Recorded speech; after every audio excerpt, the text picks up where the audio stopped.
Well, I guess since we're talking about costs and kind of starting, if you don't mind, just giving like a quick breakdown of the most expensive things. And we just talked about two of them, but things maybe that you didn't expect to pay for, and then how much it actually cost you to open the gym. Like the person listening today just needs $40,000 to open a gym. You know, how much did it cost you? Yeah, so it was, like I said, the floor was like around 20. I think insurance was, say, 2,500. Then the hoops were probably 4,500 for the two. Call it 5,000. Paint was probably another 1,000, 2,000. Some office supplies, random basketball stuff. I'm trying to think of what else was expensive. Obviously, the first last security, you need to have that. But I think the hardest part for opening a gym is that people are like, okay, like you said, that you can have 40, 50K, but you also need a business that's producing income, because they're going to look at that. They're not just going to let, oh, you have 50,000 so you can like rent the space. We want to see proof of funds. Do you actually have money? So that way, if the first month doesn't go good, that you can actually continue to pay your rent.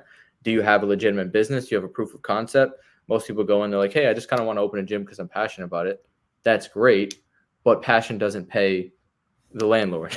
You know what I mean? So they want to make sure, hey, you've actually done this before. As a trainer, they want to see maybe your tax returns. Like, does this actually work? Do you actually make money? Yes or no? Who's asking for this? Landlord? Landlord usually, yeah.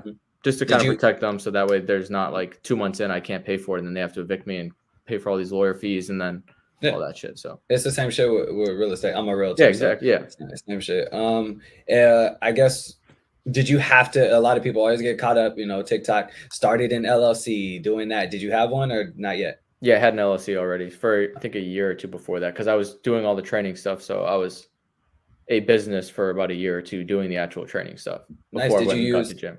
Any business credit? Nope. No. Do you use it today or no? No. Nice.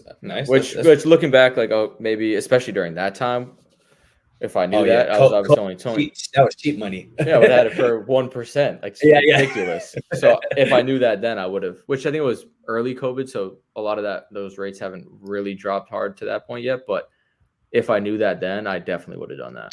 I would have just got business credit at 1% interest rate and not used any of my cash. I could have got a gym and I could have got a property at that time. Yep, very true, very true. Okay, so yeah, someone could start with 40,000. How much were you all in? Do you remember? I think it was like 50. I think 50, once it was all said and done, and then obviously you have your monthly recurring expenses. But so if you don't have a business yet, then it's like you're spending. Sometimes people aren't green the first couple of months where it's like, hey, we're losing money.